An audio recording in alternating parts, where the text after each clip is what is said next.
Bueno, pues vamos a iniciar el tiempo de la enseñanza, a ver si se integra alguien más. Espero que por la amenaza de lluvia, ¿verdad?, no sea motivo para no asistir, pero bueno. Pues bueno, en este día vamos a continuar, ¿verdad? Bienvenidos a los que estamos aquí y bienvenidos a los hermanos que nos están viendo y nos estarán viendo. En este día vamos a continuar con la serie que estamos estudiando, que se titula Siguiendo la voluntad de mi Señor. ¿Cuál es el propósito de esta serie? Bueno, durante aproximadamente unos 2 meses estuvimos hablando acerca de la fidelidad, acerca de guardar la voluntad del Señor, ¿verdad? Acerca de que si cuando Jesús regresara a esta tierra hallaría fidelidad en la tierra. Y bueno, muchas veces decimos, bueno, está bien, yo quiero serle fiel al Señor, yo quiero guardar su voluntad, quiero guardar sus mandamientos, pero a veces o no recordamos cuál es la voluntad del Señor o no la conocemos, y precisamente de ahí, de esa necesidad de conocer y entender plenamente la voluntad del Señor, ¿verdad?, nació esta serie.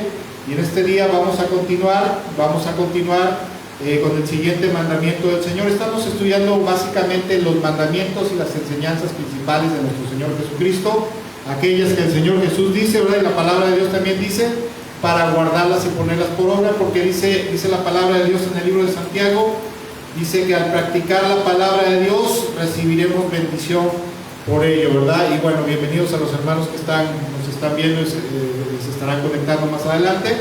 Pero antes de pasar y de empezar con el primer tema de este día, vamos a ver una pequeña trivia bíblica, por favor. Vamos a ver en este día una pequeña trivia bíblica. Permítanme tantito, la sacamos de aquí. Estamos aquí a 4 de septiembre, ¿verdad? 4 de septiembre. Bueno, vamos a ver una pequeña trivia bíblica. ¿Sabemos lo que es una trivia? Una serie de preguntas, ¿verdad? Preguntas, en este caso, preguntas bíblicas, y después vamos a dar una respuesta. ¿De acuerdo con la Biblia, verdad? Primera pregunta de la trivia bíblica de este día, y también los hermanos que nos están viendo, nos estarán viendo si quieren participar, ¿verdad? Dice, ¿cuál es el capítulo más largo de la Biblia? ¿Cuál es el capítulo más largo de la Biblia? Es uno que tiene más de casi 150 versículos. ¿Qué salmo? El capítulo más largo de la Biblia. ¿Cuál es el capítulo más largo de la Biblia? El salmo, pero ¿cuál salmo? A ver, vamos a ver qué dice la respuesta de la trivia bíblica. Dice, el capítulo más largo de la Biblia es el Salmo 119, cajitas, 5 cajas. Siguiente pregunta. ¿Cuál de los eventos que vamos a mencionar a continuación, cuál evento no ocurrió en los tiempos del Nuevo Testamento? ¿El nacimiento de la iglesia? ¿El nacimiento de Jesús? ¿O el nacimiento de Moisés? ¿Cuál de esos 3 eventos, uno de ellos no ocurrió en el Nuevo Testamento? ¿El nacimiento de quién? De Moisés, ¿verdad? ¿Tú qué dices? ¿Cuándo ocurrió en el Nuevo Testamento? ¿El de Moisés? Ok, vamos a ver qué dice la respuesta bíblica. Dice precisamente el nacimiento de Moisés, y esto está en Éxodo capítulo 2. Siguiente pregunta. Dice, ¿cuántos libros escribió el rey Salomón? El rey Salomón escribió unos libros en la Biblia que se llaman libros sapienciales, y uno de ellos es un libro poético. Ajá, Cantares, Proverbios. Eclesiastés. A ver, vamos a ver qué dice la respuesta. Dice, precisamente fue el libro de Proverbios, el libro de Eclesiastés y el libro de Cantares. Eclesiastés en el hebreo significa el predicador. Eso significa, ¿verdad? Pregunta número 5. ¿Cuántos libros de la Biblia tienen nombre de mujer? ¿Cuántos libros de las Sagradas Escrituras tienen nombre de mujer? ¿Cuántos libros? Ruth, ¿es uno? Esther, ¿cuál más? ¿Nada más? ¿Qué dicen allá? ¿Sí? Ruth y Esther. A ver, vamos a ver qué es la respuesta bíblica. Dice precisamente Ruth y Esther, precisamente. ¿Sabían que del libro, no sé si lo sepan, pero en el libro de Esther es el único libro en la Biblia en la cual no se menciona la palabra Dios, pero el concepto de la obra y la voluntad de Dios está metido ahí, ¿verdad? Está intrínsecamente ligado a la vida de la reina Esther, ¿verdad? Y a su obra. Siguiente pregunta, pregunta número 6. ¿Cuántos libros contiene el Nuevo Testamento?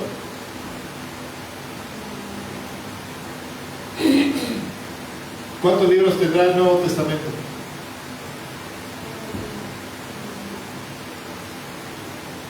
A ver, es Mateo, Marcos, Lucas, Juan, Hechos, Romanos, Primera y Segunda de Corintios. No. A ver, vamos a ver para no hablar. Dice, vayan contándole. Dice, bueno, Mateo, en Juan llevamos 5, luego sigue Hechos. No, en Juan llevamos 4, Hechos, Romanos, Primera y Segunda de Corintios, Gálatas, Efesios, Filipenses, Colosenses, Primera y Segunda de Tesalonicenses, Primera y Segunda de Timoteo, Tito, Filemón, Hebreos, Santiago, Primera y Segunda de Pedro, Primera, Segunda y Tercera de Juan, Judas y Apocalipsis. En total, a ver, vamos a ver qué dice la respuesta bíblica. Son 27 libros y el Antiguo Testamento tiene 39 en total entre los dos, los libros de la Biblia cristiana, ¿verdad? Porque la Biblia católica tiene libros apócrifos. En total suman 66 libros. Y última pregunta. Vamos a la última pregunta. Dice, ¿el libro de Hebreos está en el Antiguo o en el Nuevo Testamento? En el Nuevo Testamento. A ver, vamos a ver qué dice la respuesta. Precisamente está en el Nuevo Testamento. Y ahora sí vamos a pasar a la enseñanza de este día. A la continuidad de la enseñanza de este día. En este día vamos a hablar acerca de la orden, la enseñanza que el Señor Jesús le da a los discípulos de guardar las 3 cosas más importantes de la palabra de Dios, de la ley de Dios. En la Biblia dice el Señor que hay 3 cosas que son las más importantes por encima de todas las cosas, ¿verdad? Que tiene Dios en su palabra. Y esto lo podemos encontrar en Mateo capítulo 23, verso 23, donde dice de la siguiente manera, en la Nueva Versión Internacional, lo dice así: hay de ustedes, maestros de la ley y fariseos, hipócritas, dan la 10ª parte de sus especias, la menta, el anís y el comino, pero han descuidado los asuntos más importantes de la ley, tales como la justicia, la misericordia y la fidelidad con Dios. Y luego dice punto y seguido: debían haber practicado esto sin descuidar aquello. El Señor Jesús les dice, mire, en pocas palabras, para ustedes es más fácil guardar las apariencias religiosas, ¿verdad? Los rituales religiosos, oraciones, ¿verdad? Fiestas nacionales judías como Pascua, Pentecostés, tabernáculos, ¿verdad?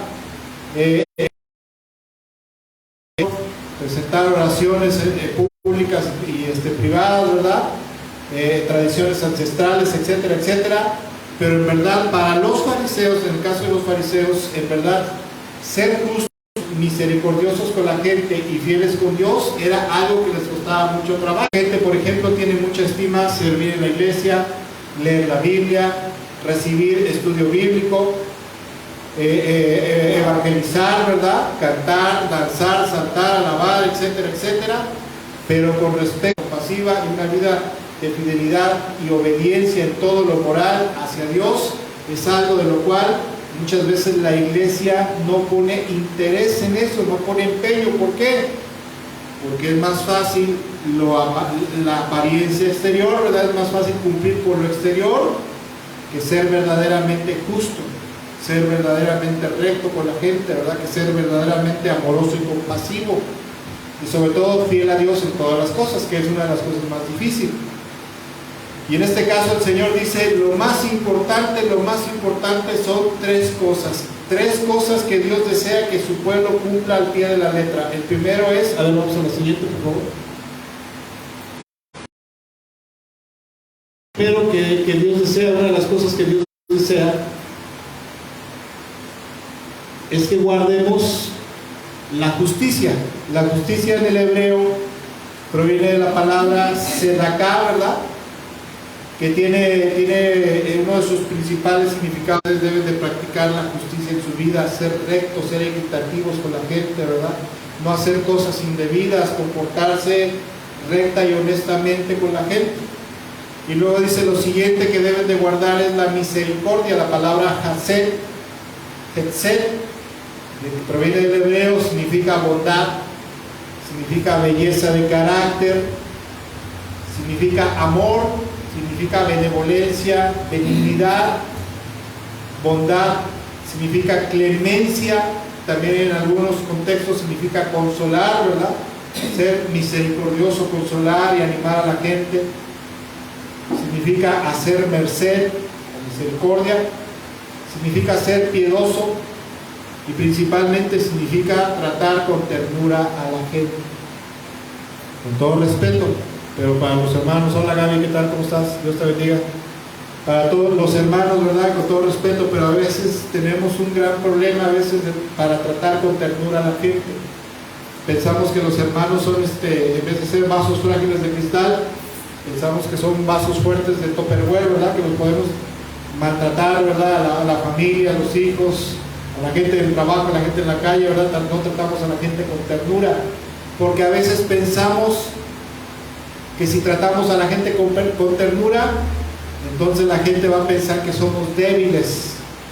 Y una de las características de una persona que ha nacido de nuevo es precisamente el amor compasivo, la misericordia que se manifiesta en su corazón de forma natural. Y la siguiente cosa que dice el Señor en esta porción bíblica es: deben de practicar la fidelidad. La palabra fidelidad o fe, también como se traduce fe, es la palabra emuná en el hebreo y pistis en el griego, que literalmente se puede traducir como firmeza de carácter, ser firme de carácter en lo que dices, ¿verdad? O en lo que crees. Si tú crees en algo, si tu carácter es firme y crees en algo, fielmente te guardarás y te conservarás en ello, ¿verdad? Fielmente lo practicarás. Es como los veganos. Los veganos tienen mucha fe, mucha fidelidad, porque ellos dicen, es que hace daño comer carne y comer ¿qué otra cosa? Productos que provienen de seres vivos o de animales, ¿verdad? Y entonces ellos dicen en sus creencias: yo no como ni carne, ni lácteos, ni nada, ningún producto que provenga de los animales, puras verduritas. Y eso es, como ejemplo, eso es emuná, eso es fidelidad a tus creencias y tus convicciones, ¿verdad? Significa firmeza, moralmente significa fidelidad, ¿sí? Significa ser fiel. También emuná, ¿verdad? Fidelidad. Emuná significa honradez, significa lealtad y constancia en tal profesión, ¿verdad? O sea, si tú crees algo, estás, por ejemplo, confiando en Cristo y crees que Jesús es el Hijo de Dios, que es el Señor, que es el amo y Señor, el Rey de Reyes, y que su palabra es la verdad, entonces tú te mantienes fiel, confiando en Él, creyendo en Él, pero también fiel en obediencia a Él, ¿verdad? Y para Dios, de acuerdo con su palabra, lo más importante de todo en la Biblia es importante. No hay cosas que estén en la palabra de Dios que no sean importantes, pero el Señor, en palabras del Señor Jesús, el mismo Señor Jesucristo dijo: pero han descuidado los asuntos más importantes de la ley, tales como la justicia, la misericordia y la fidelidad con Dios. O sea, deben de practicar toda la palabra de Dios, pero sin descuidar esto. Siguiente enseñanza de nuestro Señor Jesucristo: no juzgar condenatoriamente. No juzgar a la gente condenando, la verdad, de manera mordaz, porque a veces juzgamos a la gente de forma mordaz y condenándolo. Así es, así, ¿verdad? Y le va así porque es esto y es el otro. Qué bueno, ¿verdad? Qué bueno. Como decía, ¿quién decía Juan Gabriel? Qué bueno, me alegro, ¿no? Dice Mateo capítulo 7, versículo 5.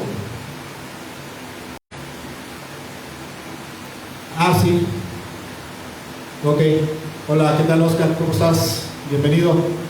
Qué bueno que estás aquí. No porque estás aquí. Bueno, no juzgar condenatoriamente a la gente, dice Mateo capítulo 7, versículo 1 al 5. No juzguen a los demás y no serán juzgados, pues serán tratados de la misma forma en que traten a los demás. El criterio que usen para juzgar a otros es el criterio con el que se les juzgará a ustedes. Quiero hacer una aclaración. Aquí el Señor Jesucristo no está prohibiendo que nosotros hagamos un juicio sano para discernir las cosas, ¿verdad? Porque a veces esto se maluce en la iglesia y dicen, no juzgues al hermano, ¿verdad? No juzgues al pastor, él sabe lo que hará, ¿verdad? Él dará cuentas de lo que está haciendo con las ofrendas, ¿verdad? No juzgues al hermano porque él le va a entregar cuentas a Dios, y no se trata de eso. La Biblia enseña que sí podemos hacer un juicio sano de las cosas, pero no debemos de hacerlo condenando a la gente, ¿verdad? De una forma mordaz y criticona. Versículo 3. ¿Y por qué te preocupas por la astilla en el ojo de tu amigo cuando tienes el tronco en el tuyo? ¿Cómo puedes pensar en decirle a tu amigo, déjame ayudarte a sacar la astilla del ojo cuando tú no puedes ver más allá del tronco que está en tu propio ojo? Y esto me llama mucho la atención porque muchas veces cuando la gente es criticona, juzgona, ¿verdad? Critica de manera mordaz a la gente, condenatoriamente. Ese tipo de gente, ¿verdad? Muchas veces tenemos muchos problemas, tenemos muchas fallas, y ahí vamos a decirle a la gente, déjame ayudarte a resolver tu vida, porque veo que estás bien perdido, pobrecito de ti, ¿verdad? Versículo 5 dice, hipócrita, primero quita el tronco de tu ojo, después verás lo suficientemente bien para ocuparte de la astilla en el ojo de tu hermano. No dice la Biblia que no debemos de ayudar a nuestros hermanos a salir de sus pecados o de sus problemas, pero lo que sí está diciendo el Señor, antes de querer pararte el cuello y sentirte muy santo, primero ordénate tú, ¿verdad? Primero corrígete tú, y una vez que te hayas corregido y de manera humilde, entonces sí, ayuda a tu hermano a salir adelante. Ayuda a tu hermano a que entre al buen camino, pero con compasión y misericordia. Que salga de sus problemas, que salga de sus pecados, que salga de sus dificultades, ¿verdad? Que salga de sus malos caminos, pero con compasión y misericordia, no condenándolo, ¿verdad? Y aquí lo que el Señor Jesús está prohibiendo es hacer una crítica perniciosa, maliciosa, malintencionada, lesiva, o sea, con la intención de dañar a la persona, la imagen y la mente y el corazón de la persona, ¿verdad? Condenatoria de los errores de los demás. Eso es lo que Jesús está prohibiendo el Señor, ¿verdad? Nunca está diciendo que si en la iglesia se ve un mal comportamiento en un hermano o en un líder, tanto la iglesia como los hermanos no tengan la capacidad de decir, a ver, hermano, ¿qué pasó? ¿Qué estás haciendo? O a ver, pastor, ¿qué pasó, verdad? ¿Qué está usted haciendo? ¿Por qué está usted haciendo esto? Esto está mal. Nunca está diciendo eso. Hoy en día se estila mucho eso, hoy en día se maneja esto mucho en el mundo evangélico, de no criticar, por ejemplo, en el caso de los pastores, no criticar al ungido del Señor. No critiques al pastor porque él es el siervo de Dios y él sabe lo que hace. Bueno, podemos hacer un juicio sano, ¿verdad? Decir, no, pues lo que él está haciendo está mal con respecto a esto, y se le puede confrontar, ¿verdad? Y si un hermano está haciendo algo malo, luego te dicen, deja de estar de criticón, ¿verdad? No critiques el comportamiento del hermano. Bueno, como decía el falso profeta Juan Gabriel, lo que se ve no se juzga, ¿verdad? Hay cosas que saltan a la vista y dices, bueno, pues está bien, o sea, no vamos a estar criticando condenatoriamente, pero sí, si el hermano está haciendo esto, está equivocado, a ver, hermanito, ven para acá, mira, esto está mal, esto no debes de hacerlo, etcétera, etcétera, pero con compasión, amor y misericordia, con el interés de edificar y no de condenar y de destruir, ¿verdad? Ahora, sería imposible, la palabra de Dios nos enseña que sería imposible no hacer juicio y discernimiento en la vida cristiana, ¿verdad? Porque inclusive nosotros tenemos que estar constantemente llevando un juicio, por decirlo así, de cómo va caminando nuestra vida, cómo va caminando nuestra familia, cómo va caminando nuestros hijos, cómo va caminando nuestro trabajo, nuestro negocio, nuestra relación en la calle con la gente, etcétera, etcétera, ¿verdad? Y también en la iglesia. Dice por ahí un proverbio, uno de los proverbios que escribió el rey Salomón, dice que deberíamos de tener, dice, ten cuidado, ¿verdad? Vela por tus asuntos, vela por el estado de tus ovejas y de tus campos. O sea, en pocas palabras, debes de estar al pendiente de cómo va tu vida. Primero que nada, como se dice vulgarmente, el buen juez empieza por su casa, ¿verdad? Ver cómo estoy yo, ver cómo está mi familia, ver cómo están las cosas, y después, si se puede, con el afán de ayudar, no de condenar ni de lastimar la mente y el corazón y los sentimientos de la gente, un juicio constructivo, una crítica constructiva, ¿verdad? La palabra de Dios dice en Proverbios también, dice, no rechaces la crítica constructiva, ¿verdad? Porque el que la rechaza, el que rechaza la crítica constructiva, va rumbo a la destrucción. ¿Cuántas veces también, verdad, sucede que nos hacen una crítica constructiva, y principalmente ocurre en la casa, en la familia, ¿verdad? Te dice la esposa, oye, esto que estás haciendo está mal, esto va a salir mal, y luego los varones brincan, ay, tú eres para criticarme, mira, tú que vas a saber más que yo sé cómo se hacen las cosas. Es que va a salir mal, nos vamos a meter en un problema, ¿verdad? Y luego resulta que se mete uno en un problema, y luego la esposa hasta te dice, ¿te acuerdas que te lo dije? Y ahí empieza a veces la crítica condenatoria, y es esto, y es el otro, y por tu culpa, etcétera, etcétera, etcétera. Entonces, ni debe de haber crítica condenatoria y destructiva, y los cristianos debemos estar dispuestos a aceptar la crítica constructiva para nuestro bien. ¿Amén? Siguiente mandamiento de parte del Señor. En este día, ¿verdad? En este día lo que corresponde a la enseñanza de este día es no tentar a Dios. En una ocasión dice la Biblia que cuando el Señor Jesucristo regresa es bautizado en el río Jordán, y el Espíritu Santo reposa sobre él, viene sobre su persona, dice que es impulsado por el Espíritu Santo para ir al desierto y pasar en ayuno 40 días en el desierto. Y dice en Mateo, ¿verdad? Mateo capítulo 4, versículo 7, el diablo le dice, mira, si eres el Hijo de Dios, súbete a la parte más alta del templo y aviéntate de ahí, pues dice la Biblia que el Señor enviará a sus ángeles para que no tropiece tu pie en piedra. Y el Señor Jesucristo le contesta. Jesús le dijo, escrito está también, no tentarás al Señor tu Dios. Pues así lo dice literalmente en la Reina Valera. Y luego la siguiente cita, por favor, la misma cita bíblica, pero en la Nueva Traducción Viviente, una versión más actualizada, dice lo siguiente: Jesús le respondió, las Escrituras dicen también, no, dice, ¿qué dice? No pondrás a prueba al Señor tu Dios. ¿Qué es tentar a Dios? Tentar a Dios es la palabra empeirazo, que significa probar por completo, poner a prueba o tentar. Y tentar a Dios simple y sencillamente tiene que ver con poner a prueba su fidelidad, misericordia y poder en ciertas situaciones específicas. Por ejemplo, hay veces que, no sé, nos vamos a meter en una situación que sabemos que es peligrosa, o sabemos que un asunto es muy problemático, ¿verdad? Que se te puede crear un problemón, y decimos a veces como buenos cristianos evangélicos, a ver, vamos a ver si Dios nos puede ayudar en este problema, en esta situación.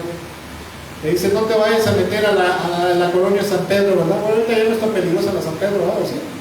¿Quién sabe, verdad? Bueno, el barrio de la Veladora sí, ¿no? Pero te dice, no te vayas a meter al barrio de la Veladora en menos de noche.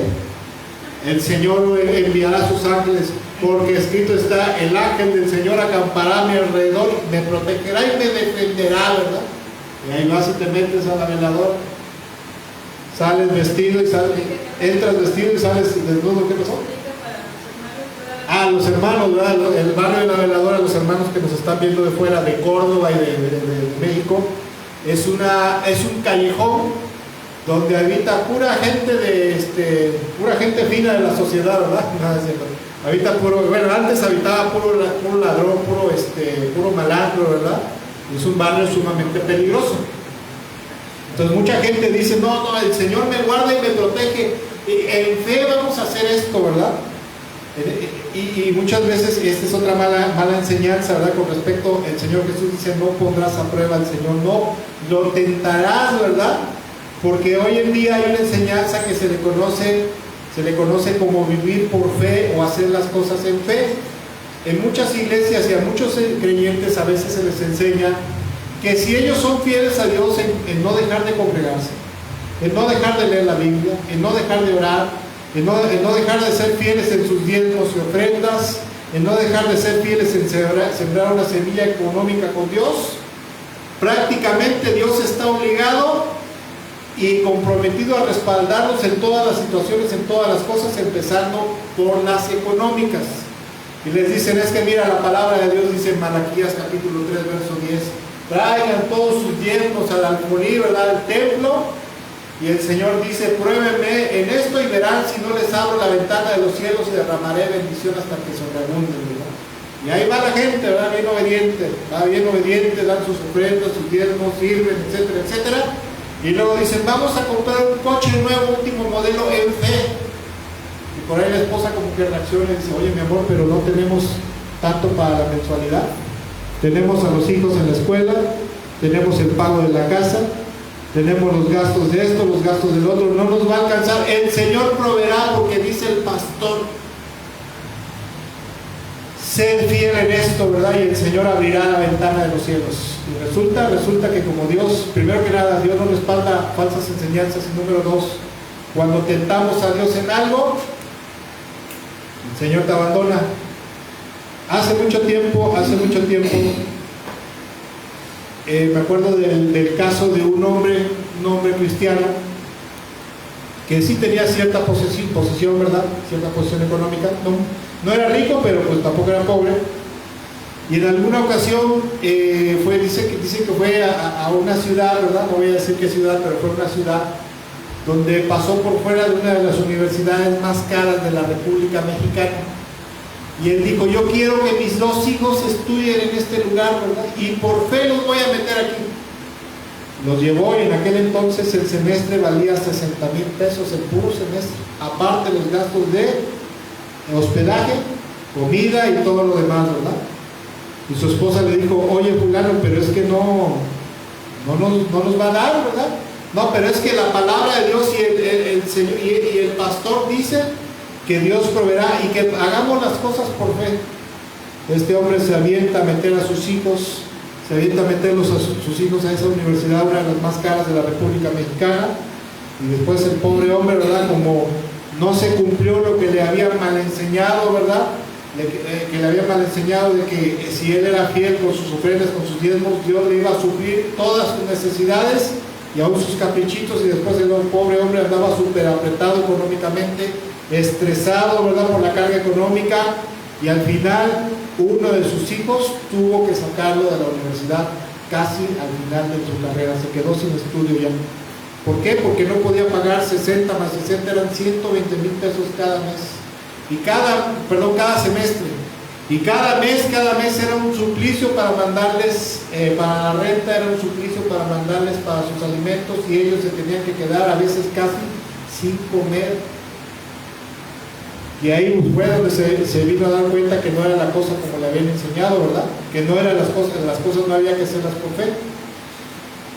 En base a esta mala enseñanza, ¿verdad?, de hacer las cosas en fe, en muchas iglesias, ¿verdad?, cuando tienen necesidad de algo, de comprar un equipo, dicen, vamos a sacarlo a crédito y por fe esperamos que el Señor provea, ¿verdad? O nos hace falta un vehículo para el ministerio, o nos hace falta esto para el ministerio, vamos a sacarlo a crédito. Y se ponen a tarragar las tarjetas de crédito, ¿verdad? Esta no pasa, esta tampoco, pero esta sí debe pasar, y amén, aleluya, esta sí pasó, ¿verdad? El Señor proveerá. Y luego resulta que Dios dice, a mí no vas a estar tentando, ni me vas a estar poniendo a prueba, ¿verdad? ¿Qué es lo que debemos de hacer? No debemos de andar viviendo por fe, ¿verdad? Lo que debemos de hacer, tal como dijo el Señor Jesucristo, les dice, en una parte donde habla acerca del precio del discipulado, el Señor Jesús dice, ¿quién se pondría a construir una torre sin primero calcular si le va a alcanzar el dinero para terminarla? No sea que a medio camino se quede, ¿verdad?, se quede corto, se quede a medias, y después la gente que está a su alrededor se va a burlar de él. ¿Sí debemos de confiar en Dios? Claro que sí. ¿Sí debemos de tener esperanza en su fidelidad y misericordia? Sí. ¿Sí debemos de tener la creencia que Él es proveedor y que es fiel? Claro que sí. pero no debemos de tratar de por fe torcerle la mano a Dios para que nos dé las cosas que nosotros deseamos, ¿verdad? O bien aventarnos a endrogarnos y después esperar que Dios nos provea, porque lo más probable es que nos vamos a quedar sentados esperando.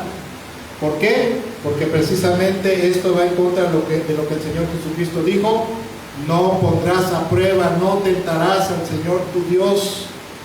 Desgraciadamente a veces así hay muchas malas enseñanzas en la iglesia, donde la gente piensa que por ser, como acabo de mencionar, fieles, obedientes en esto, el otro, Dios está obligado a proveerte materialmente, ¿verdad?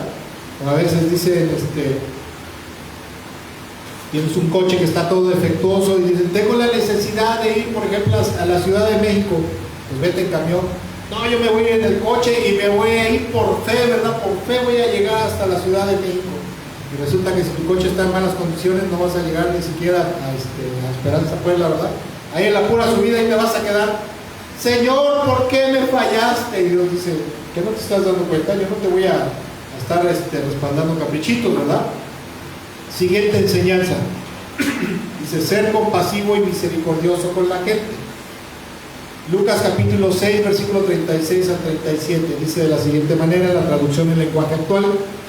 Dice, ustedes deben de ser compasivos con todas las personas, así como Dios su Padre es compasivo con todos. Voy a poner esto porque me está acabando el calor. Dice, así como su Padre es compasivo con todos. Jesús también les dijo, no se conviertan en jueces de los demás y Dios no los juzgará a ustedes. No sean duros con los demás y Dios no será duro con ustedes. ¿Se acuerdan que dijimos que sí podemos hacer un juicio sano, un discernimiento sano, compasivo y misericordioso para ayudar a la gente? Oye, yo creo que esto que estás haciendo está mal, ¿verdad? El problema es que a veces nos ponemos a juzgar y a criticar a la gente y somos duros con ellos, ¿verdad? Somos inflexibles, somos implacables. Punto y seguido dice, perdonen a los demás y Dios los perdonará a ustedes. La palabra de Dios enseña que ser compasivo y misericordioso habla de tener una calidad espiritual y demostrar un amor sensible y piadoso, y también de tener la capacidad de ponerse en el sufrimiento, en los zapatos de la demás gente, ¿verdad? Las dificultades de otras personas. Porque a veces pasa que cuando ya vamos saliendo adelante, ¿verdad? Ya estamos casi en la cúspide de nuestra vida, ¿verdad? Hasta donde hemos podido llegar. Muchas veces volteamos a ver a la gente que está sufriendo, a la gente que está teniendo problemas, a la gente que está teniendo dificultades, y no somos compasivos ni misericordiosos con ellos. Al contrario, te decimos, eso le pasa por pecaminoso, ¿verdad? Eso le pasa por esto. Y el Señor manda también que seamos un tipo de persona que se apiade de la gente y que no seamos de corazón duro cuando la gente comete errores y faltas con nosotros, y a su vez ser solícitos para perdonar sus faltas y desatinos que tienen. También a veces sabemos algunos creyentes, ¿verdad?, que somos implacables con los errores de otras personas, con las fallas de otras personas que tienen en su vida personal, ¿verdad? Y nos ponemos ahí a estar haciendo un juicio y un discernimiento espiritual, ¿verdad? Y decimos, es que esto le pasó porque es pecador, esto le pasó porque está haciendo esto le pasó porque no obedece a Dios, porque está equivocado en esto, etcétera, etcétera, etcétera, ¿verdad? Y muchas veces nos sentimos muy espirituales y criticamos y condenamos a la gente por los errores que cometen, ¿verdad? Y a veces no nos ponemos a pensar, hablando de la vida espiritual, ¿verdad?, que a veces la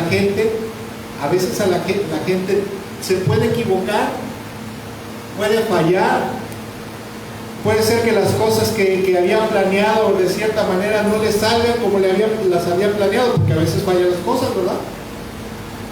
A veces también, ¿verdad?, la gente, a muchos de nosotros, muchas veces hay ocasiones en nuestras vidas que nos cuesta trabajo dejar ciertos malos hábitos más que a otras personas. Hay personas que cuando llegan a los pies de Cristo rapidito empiezan a avanzar, pero hay otros cristianos, a veces otros hijos de Dios, que les cuesta trabajo dejar ciertos malos hábitos, y a veces los espirituales se ponen a condenarlos y a verlos así por encima del hombro. Ay, cochino pecador, pobrecito, estás bien perdido. Y eso está mal. Eso está muy mal. Ser criticón, ser despectivo con la gente está muy mal. Hay que tener compasión y misericordia por todo el mundo. También otra de las cosas que el Señor Jesús nos manda hacer, ¿verdad?, es ser compasivos con la gente que está pasando desgracias, calamidades, infortunios, en vez de ser insensibles y criticar agrestamente a las personas, ¿verdad?, agresivamente. Cuando muchas veces decimos, seguramente le está pasando lo que le está pasando por pecaminoso, por necio, por esto, por aquello, qué bueno, me da gusto. Está mal eso. Debemos de ponernos en los zapatos de la gente que nos rodea y considerar, ¿verdad?, que no toda la gente, ¿verdad?, tiene la misma suerte a veces. A veces hay cosas que pasan a veces. La Biblia dice que nadie sabe lo que va a ocurrir el día de mañana, ¿verdad? Nadie sabe si por ser muy trabajador, muy justo, muy sabio te va a ir bien. Eso no lo sabemos, que a veces no depende de nosotros, a veces depende de las personas, a veces depende de las circunstancias. En la actualidad, cuánta gente es trabajadora, recta y honesta, y no siempre el trabajador recto y honesto no siempre le va bien, no siempre sale adelante, ¿verdad? Porque entran varios factores, la inflación, la gente trance, sinvergüenza que te rodea, ¿verdad? Que a veces la economía está mala, que accidentes, etcétera, etcétera, etcétera, ¿verdad? Siempre que a veces cuando a la persona se le está pasando algo malo, ya recordé. Hay veces que a la gente le puede pasar algo sin que sea pecaminoso en su vida, ¿verdad? Por X factores, puede ser inclusive una prueba de fe en su vida, como en el caso de Job. ¿Sí se acuerdan del caso de Job? A Job le empezó a ir muy mal y llegaron sus amiguitos y le dijeron, es que de seguro tú algo te comiste que no escupiste, por eso te está yendo mal. Porque a la gente nunca le va mal y Dios no la castiga si no es pecaminoso, ¿verdad? Y resulta que de todo lo que lo atacaron, de todo lo que le dijeron, nada era cierto, porque Dios lo estaba probando. Pero a veces también a la gente, ¿verdad?, le puede estar pasando algo malo por pecaminoso. Puede haber cometido un error. Hombres que a veces caen en adulterio, mujeres que caen en adulterio, hombres que caen en diversos problemas familiares, ¿verdad? Aún por sus errores, pero aún así nosotros como iglesia, como hijos de Dios, como cristianos, debemos de ser compasivos y misericordiosos y recordar que si estuviéramos en sus zapatos de esas personas en ese momento, en esa dificultad que aún hubiera sido causada por algún error o necedad o pecado de ellos, también nosotros quisiéramos que tuvieran misericordia de nosotros. ¿Queda claro? Porque a veces somos muy buenos para juzgar, ¿verdad? Pero cuando por de malas nos pasa algo malo a nosotros, si es por nuestra culpa, entonces también deseamos que tengan misericordia, que no nos critiquen, que no nos condenen, que no nos juzguen. Y como dice el Señor, si somos duros e insensibles con la gente para tratarlos y para criticarlos a veces y condenarlos, no está diciendo que no podemos hacer un juicio sano, claro. Pero si somos duros e insensibles con la gente y criticones, perniciosos, entonces también el Padre, ¿verdad?, será duro con nosotros. Dirá, ok, está bien, te encanta ser criticón, te encanta estar condenando a la gente, ¿verdad? Si es que es un borracho, es una borracha, es esto, es el otro, qué bueno, ¿verdad? Qué bueno. Y Dios dice, órale pues, ahí te va, ahora te toca a ti. Ahora te va a tocar a ti y vas a ver cómo tú también, ahora quisieras que tuvieran misericordia de ti. Porque eso es lo que dice el Señor Jesús. Siguiente enseñanza, y vamos rápido, ¿verdad? A ver si nos da tiempo de acabar todo en este día, para este día. Habla de el Señor Jesús de mantener la pureza en el corazón. Marcos capítulo 7, versículo 14 al 23 en la Nueva Traducción Viviente. Dice lo siguiente: Jesús llamó a la multitud para que se acercara y oyera. Escuchen todos ustedes y traten de entender. Lo que entra en el cuerpo no es lo que los contamina. Ustedes se contaminan por lo que sale de su corazón. Verso 17. Jesús entró en una casa para alejarse de la multitud y sus discípulos le preguntaron qué quiso decir con la parábola que acababa de emplear. ¿Ustedes tampoco entienden?, preguntó. ¿No se dan cuenta de que la comida que introducen en su cuerpo no puede contaminarlos? La comida no entra en su corazón. Esto es como, por ejemplo, cuando le dicen a la mujer: no te pintes, ¿verdad? No te pongas aretes, usa falda larga, falda largodota hasta abajo, ¿verdad? Como si la falda, como si la pintura, ¿verdad? O sea, como si usaran pantalón, si se pintaran, usaran joyas o aretes, fuera a contaminarlas, ¿verdad? Fuera a corromperlas. Más o menos es algo así, ¿verdad? Dice, versículo 20, dice, entonces agregó, versículo 19, la comida no entra en su corazón, o sea, en su alma, en su espíritu, solo pasa a través del estómago y luego termina en la cloaca. Al decir eso, declaró que toda clase de comida es aceptable a los ojos de Dios.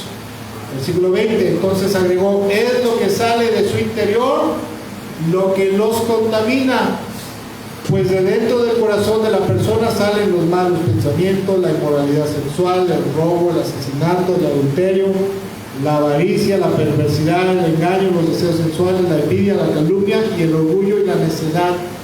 Todas esas vilezas provienen de dentro, esas cosas son las que los contaminan. Escuchen, cuando una persona viene a los pies de Cristo Jesús, la Biblia dice que el Señor realiza una circuncisión espiritual, o sea, una purificación. Eso lo dice en el libro de los Colosenses, ¿verdad? Te limpia, te purifica del pecado que hay en tu interior, del poder del pecado, pero aún así la Biblia enseña que todavía habitamos en un cuerpo que está en un cuerpo físico que todavía tiene la esencia del pecado.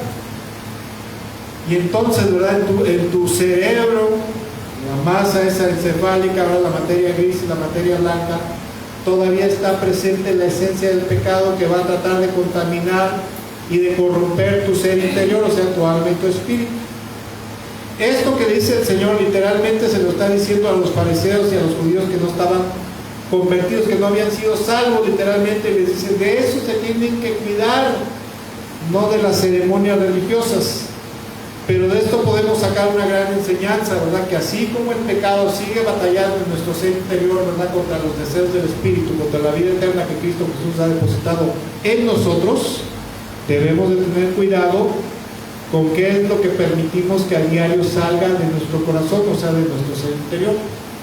Porque no me van a dejar mentir, ¿verdad? Un cristiano, por muy aleluyo que sea, de vez en cuando tiene malos pensamientos. Le hacen algo malo y de vez en cuando le dan ganas de contestarle como se merece, ¿verdad? Y cantarle su precio. ¿A poco no? Nos dan ganas. Pero nosotros, como dice el Señor,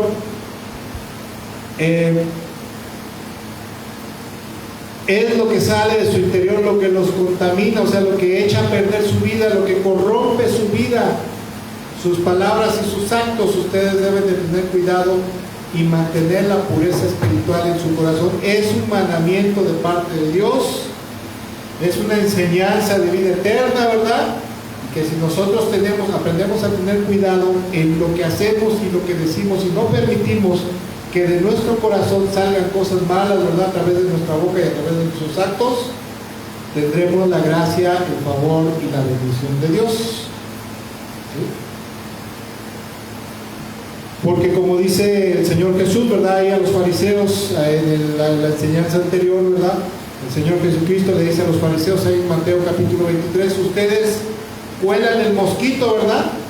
Cuando van a tomar un vaso de agua, ven un mosquito, lo cuelan para no comerse los mosquitos, para no contaminarse, pero se tragan al camello. En pocas palabras, son unos pervertidos, son unos perversos, que se fijan en las cosas pequeñas, pero no tienen cuidado de las cosas grandes, ¿verdad? De esas cosas que debemos de tener cuidado en nuestro corazón. Y la enseñanza y el mandamiento tácito en esta porción que el Señor Jesús nos enseña en su palabra, el Señor Jesucristo habla de mantener la pureza del alma y del corazón. ¿Sí? ¿Cómo? No permitiendo que estas cosas que están todavía ahí en nuestra vida contaminen el alma, contaminen el corazón. Porque una vez que se contamina el alma y el corazón del pecado nuevamente, es muy difícil volver a purificarla.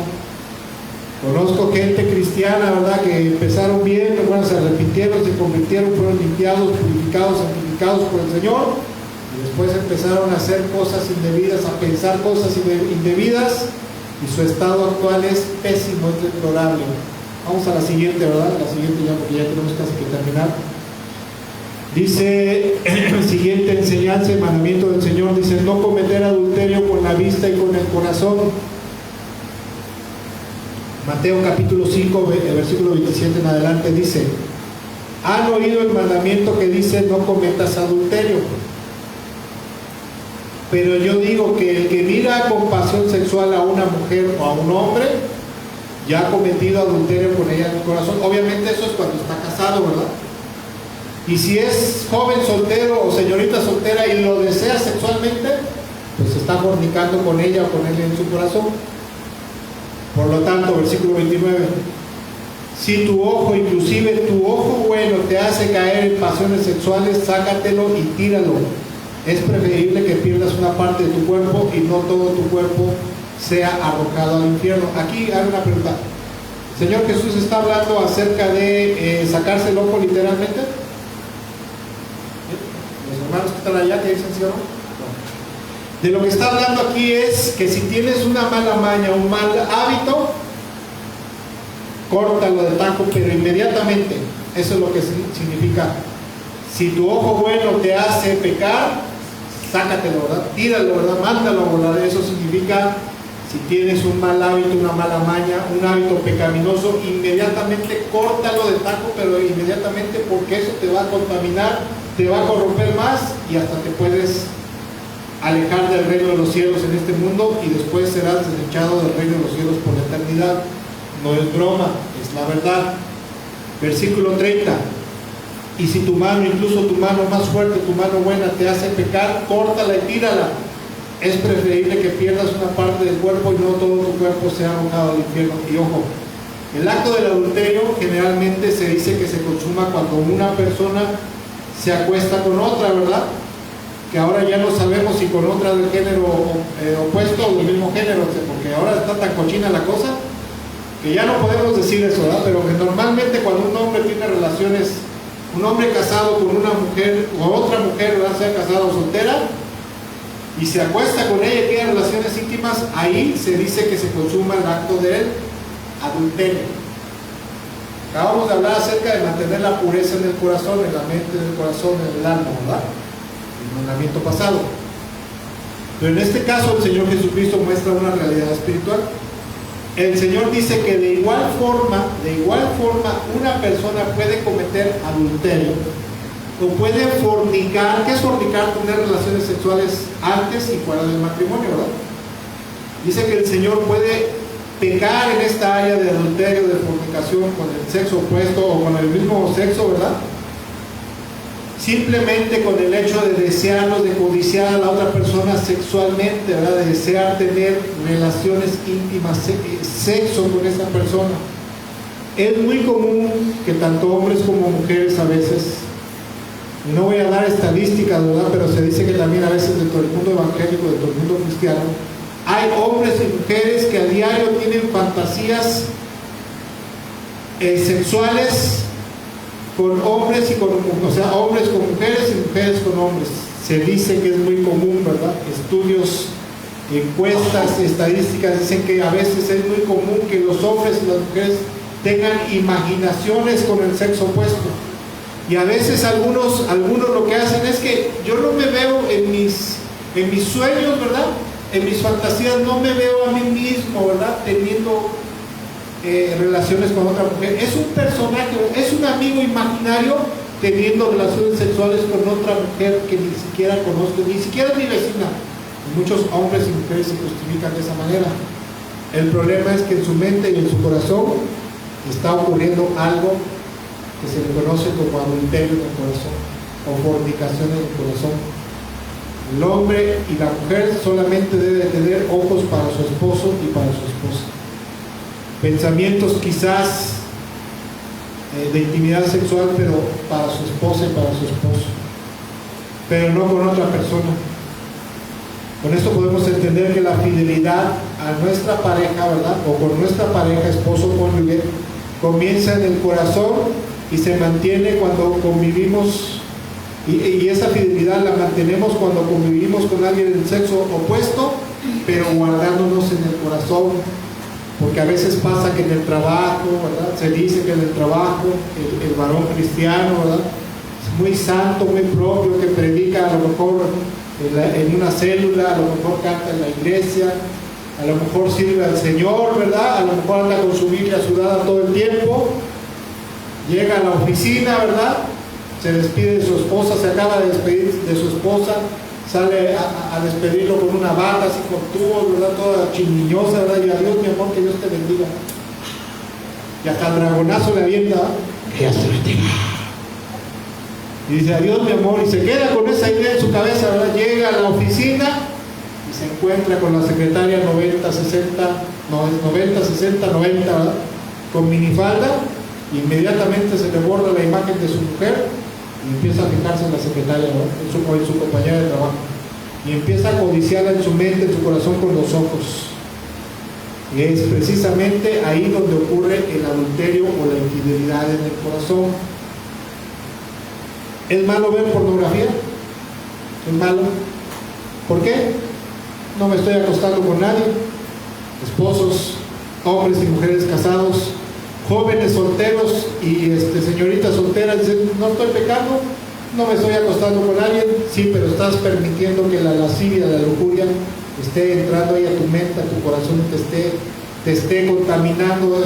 Toda esa inmundicia está presente ahí en tu mente y en tu corazón, y estás fornicando y adulterando en tu mente y en tu corazón. Hace no mucho me contaron el caso de un pastor que me quedé así. Un pastor reconocido verdaderamente, que tiene una iglesia grande.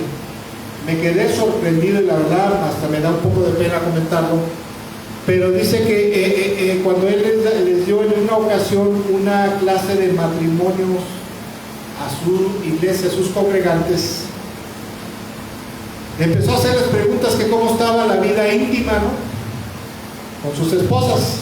Y unos dijeron, no, pues pastor, pues ahí va, más o menos, ¿no? Otros dijeron, no, pues la verdad está mal, va mal.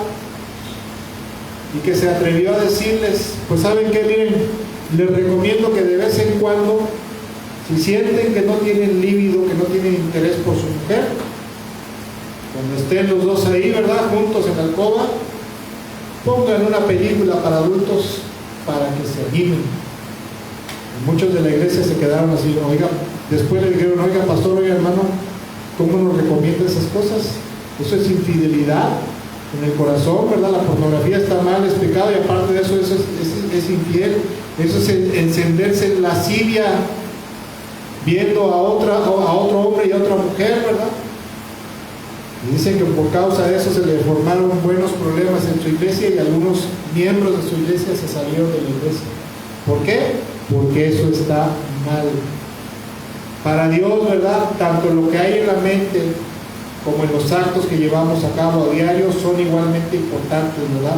Para Dios es importante tanto lo que hacemos, nuestras obras y nuestros actos, como las cosas que están aquí en la mente, en el corazón.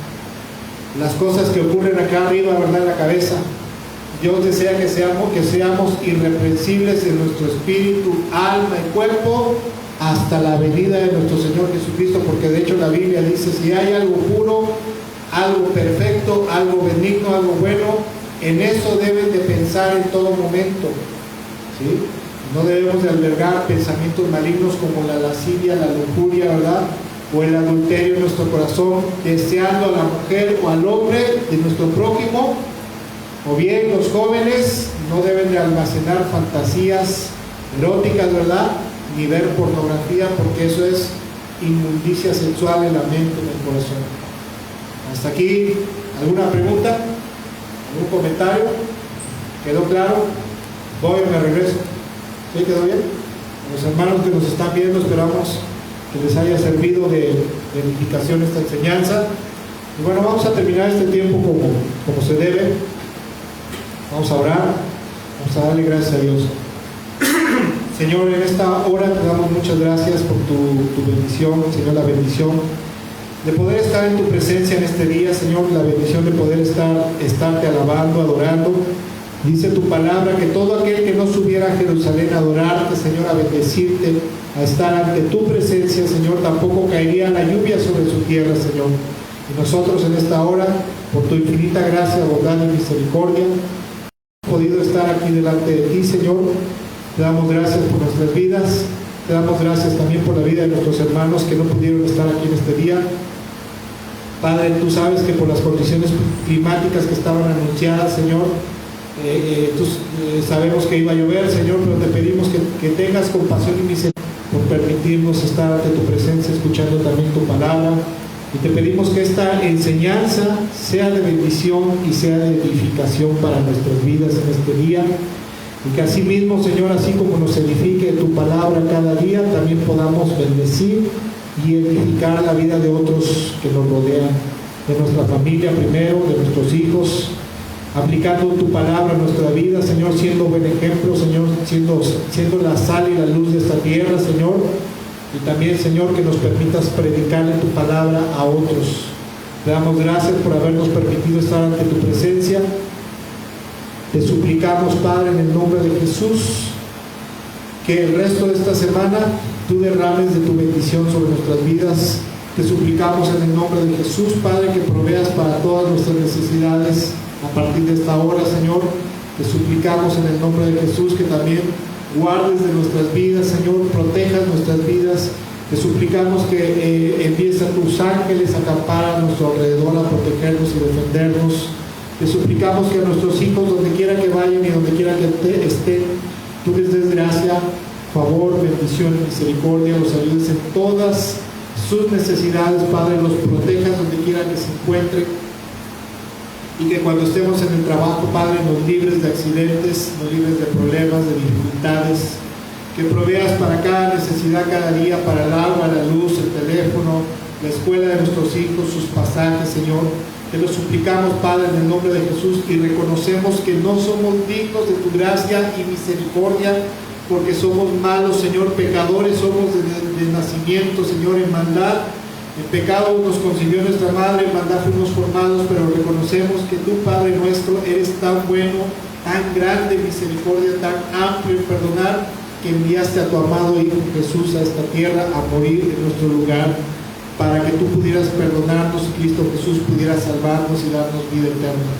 En el nombre maravilloso de Jesús te damos gracias por esto. También te rogamos, Padre, por estas tierras de Infonavit Santa Margarita y las colonias aledañas. Y te suplicamos que permitas que el Evangelio, tu palabra, sea esparcida en esta tierra y que cada día más personas vengan al conocimiento tuyo y al conocimiento de tu amado Hijo. Permite, Padre, que obreros, Señor, vengan a predicar tu palabra en esta tierra. Permítenos a nosotros también salir a predicar, Señor, ahora que se calmen las aguas. Permite que las aguas calmen, Señor, que la lluvia calme, para que volvamos a salir a predicar el Evangelio en esta tierra. Y cada día más personas te conozcan, escuchen de ti, escuchen de tu amado Hijo Jesús. En el nombre de Jesús también, en agradecimiento a tu bondad y misericordia, en esta hora queremos darte una ofrenda, Señor, una ofrenda conforme tú nos has prosperado y has permitido, Señor, que prosperemos, Señor, como hemos decidido en nuestro corazón, una ofrenda sin coerción, sin manipulación, Señor, que no sea dañosa, Señor, para nuestra economía, Señor. La damos para tu obra, los gastos de tu obra, en el nombre bendito de Cristo Jesús, Padre. Y con esto damos por terminado este tiempo, Padre, y te pedimos que tu presencia vaya con nosotros a donde quiera que vayamos, Señor. Salimos de este lugar, pero no salimos de tu presencia. En el nombre de Jesús, amén, amén y amén. Y amados hermanos, con esto damos por terminado este culto. Hermanos que nos estuvieron viendo, que Dios les bendiga mucho. Esperamos que la próxima semana estén con nosotros. Bendiciones y excelente tarde.